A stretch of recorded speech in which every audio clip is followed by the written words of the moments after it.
Wildlife for India and Canon team for giving me an opportunity, because it is always pleasure to talk to people. So technical knowledge is important when we, so एक हो गया about the subject, about the habitat, about the behavior and all. Second is technical knowledge. मैं बहुत अच्छा ornithologist हूँ, ठीक है, मैंने ईगल के डीएनए टेस्ट करे हुए हैं. Can I become a good wildlife photographer if I don't know techniques? If I don't understand camera, lenses? So that comes here. अब ये बोलते हैं ना, वो भगवत गीता का पहला चैप्टर होता है.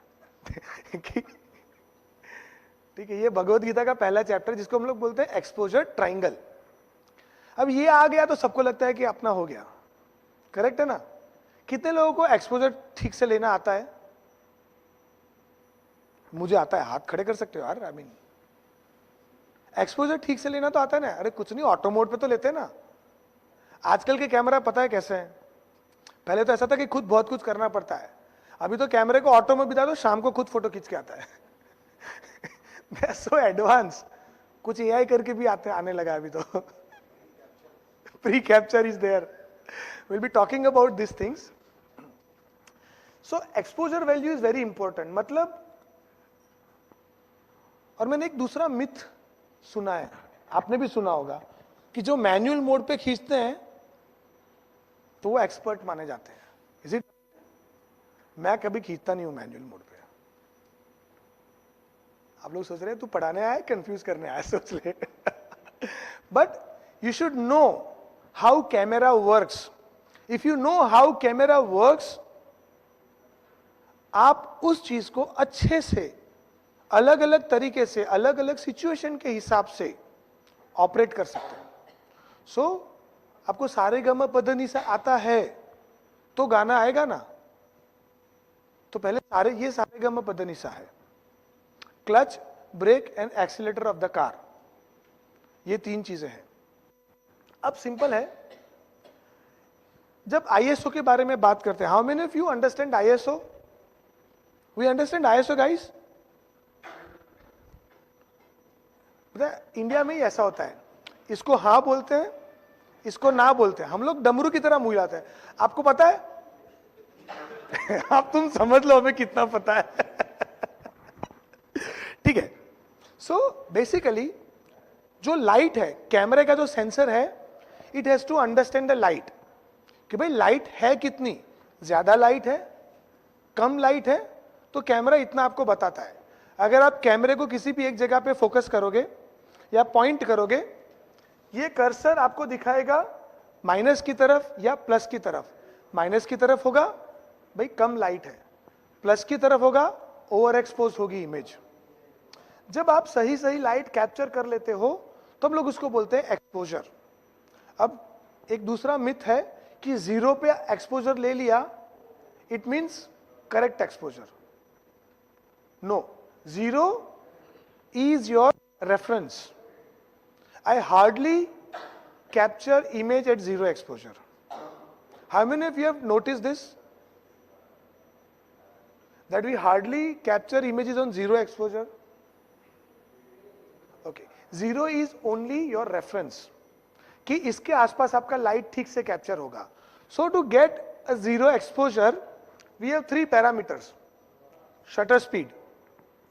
अगर शटर स्पीड स्लो है तो ज्यादा लाइट आएगी, कम लाइट आएगी? ज्यादा.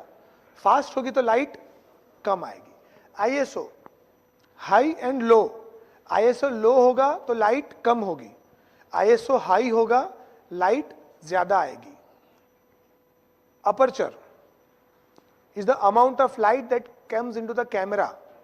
The size of the opening of the lens is your aperture. If the aperture is smaller, light कम आएगी. नल थोड़ा सा खोलेंगे तो पानी कम आएगा, वैसे पूरा खोल देंगे भर, तो अपर्चर ओपन है तो ज्यादा लाइट आएगा. अब लाइट को कंट्रोल करने के लिए, करेक्ट एक्सपोजर को लेने के लिए, we have three parameters: aperture, ISO and shutter speed. तीनों को हाई एंड लो करके आप लाइट को मेजर कर सकते हो. बट तीनों की कुछ एक वैल्यू होती है जिस वैल्यू को आपको मैनेज करना है, that is what the right exposure. देखो right exposure is not important, but right exposure at right aperture value, at right shutter speed and at right ISO, what makes your image look good. अगर बहुत अंधेरा है, मैं 35,000 ISO लेके घूम रहा हूं, ठीक ठाक एक्सपोज हो जाएगा, but doesn't make any sense. अगर मैं दिन में फोटोग्राफी कर रहा हूं, थोड़ी कम लाइट है, मैं 32 का अपर्चर लेके घूम रहा हूं और शटर स्पीड मेरी 4 सेकेंड है, एक्सपोज तो हो जाएगा, but doesn't work. So right exposure at right shutter speed, at right aperture and at right ISO, that is what makes your image correct. So correct exposure लेना is not important. और इन तीनों parameters का, ISO, aperture, shutter speed का हमारी image के ऊपर कुछ ना कुछ असर होता है. वो क्या होता है वो एक बार समझ लेते हैं. अगर अपर्चर क्लोज है मतलब f वैल्यू बड़ा है, ठीक है, f वैल्यू बड़ा मतलब अपर्चर इज स्मॉल, तो बेसिकली हर एक चीज आपको फोकस में दिखेगी. मैं लेमेन्स लैंग्वेज में समझा रहा हूं, ठीक है ना, ठीक है.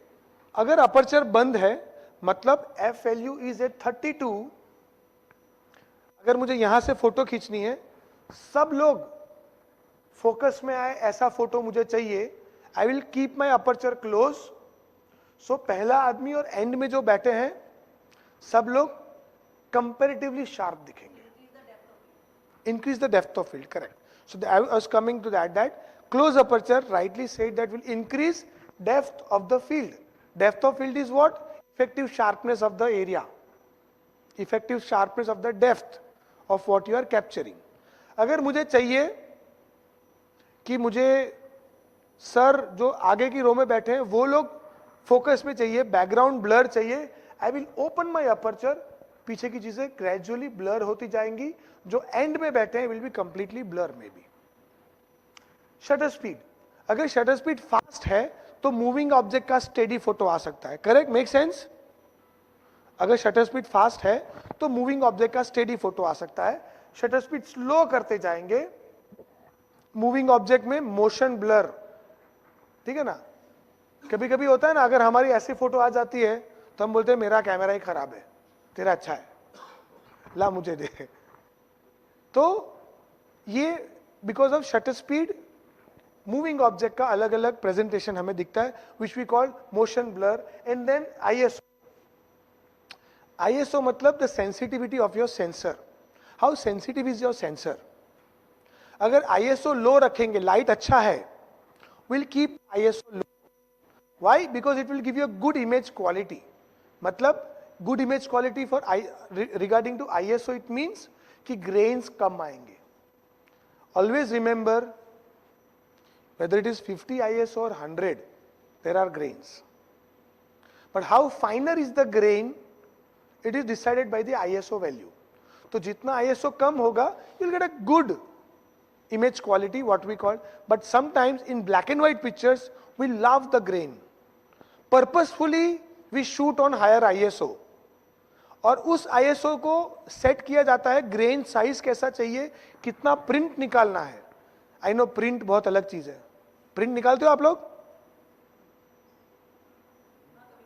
कभी कभी निकालते हैं. तो जो लोग प्रिंट के साथ ज्यादा, बिकॉज आई लव प्रिंट्स, और हम लोग बड़ी बड़ी 5-5, 6-6 फुट की प्रिंट्स निकालते हैं. तो जब हमें पता होता है कि what print size I am developing, उसके हिसाब से हम लोग ग्रेन्स ऐड करते हैं ताकि उस साइज की प्रिंट में. तो ISO defines your grain size. Okay, understood. ये तीन चीजें. 50, इसीलिए आई मेंशन कि 50 हो या 100 हो, बिकॉज अभी 100 is like the bottom, but ज्यादातर हम लोग 700-800 पे रुक जाते हैं.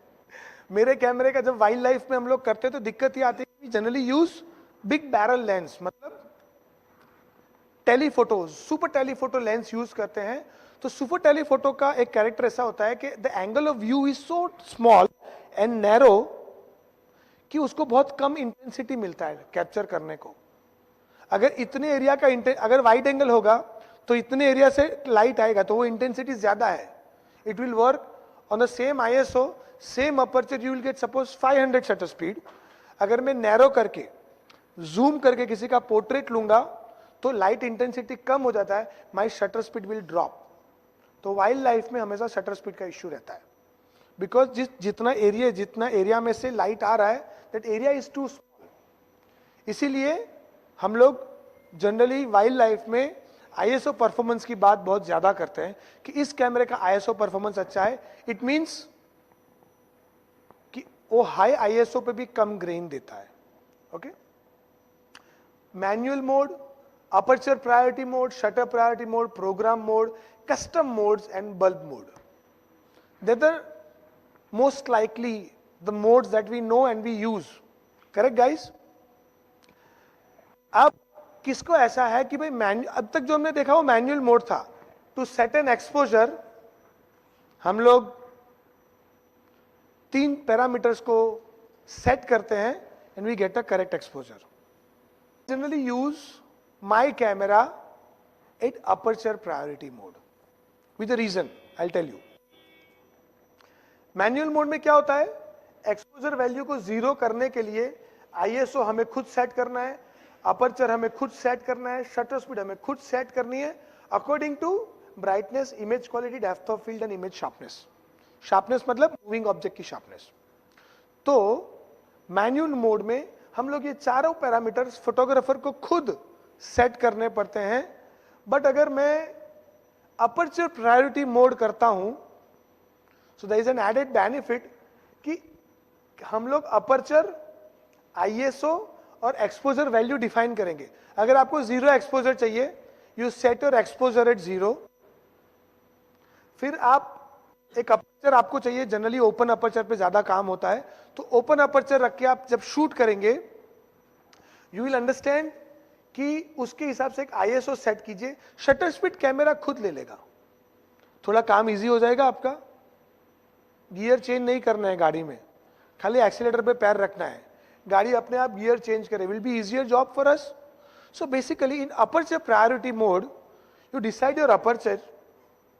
फिर आप पॉइंट करके देखिए, अगर आपको शटर स्पीड स्लो मिल रहा है, इंक्रीज योर ISO.